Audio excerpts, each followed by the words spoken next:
यह कहानी है बुड्ढू राम की। बुड्ढू का जन्म बुधवार के दिन हुआ था। उसकी नानी ने प्यार से उसका नाम रखा बुड्ढू राम। नानी चाहती थीं कि उनका नाती बहुत समझदार बने, लेकिन हुआ इसका उल्टा। बुड्ढू राम 10 साल का हो गया था, लेकिन उसने अभी तक पढ़ना लिखना नहीं सीखा था।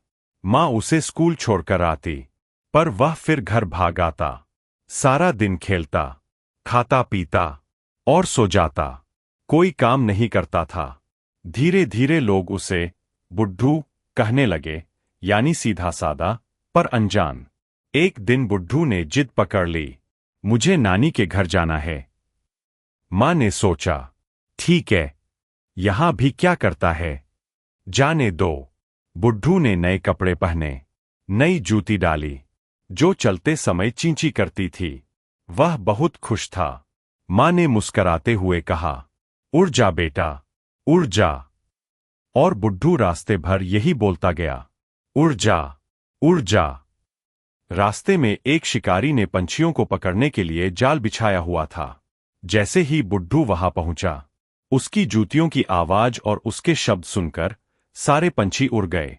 शिकारी गुस्से से बोला, अरे मूर्ख, अगर बोलना ही था तो कहना चाहिए था, आ जाओ, फंस जाओ। अब बुड्ढू यही बोलते बोलते आगे चला गया। आगे कुछ चोर बैठे थे। उन्होंने सुना कि बुड्ढू कह रहा है, आ जाओ, फंस जाओ।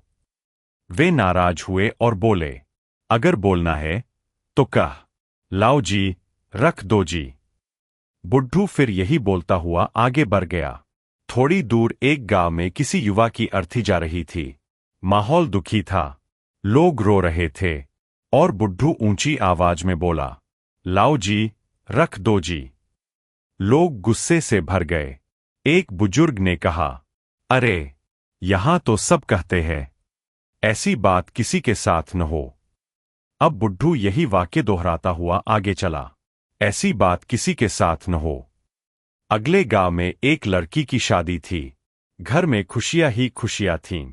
लेकिन बुड्ढू ने फिर वही कहा, ऐसी बात किसी के साथ न हो। लोग हंस पड़े और बोले, यहां तो कहते हैं, ऐसी खुशी सबके घर आए।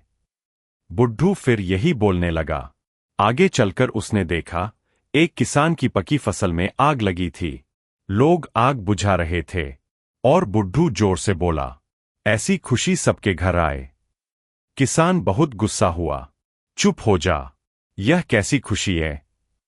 बुड्ढू चुपचाप वहां से नानी के घर पहुंच गया। रात को उसने सारी बात नानी को सुनाई।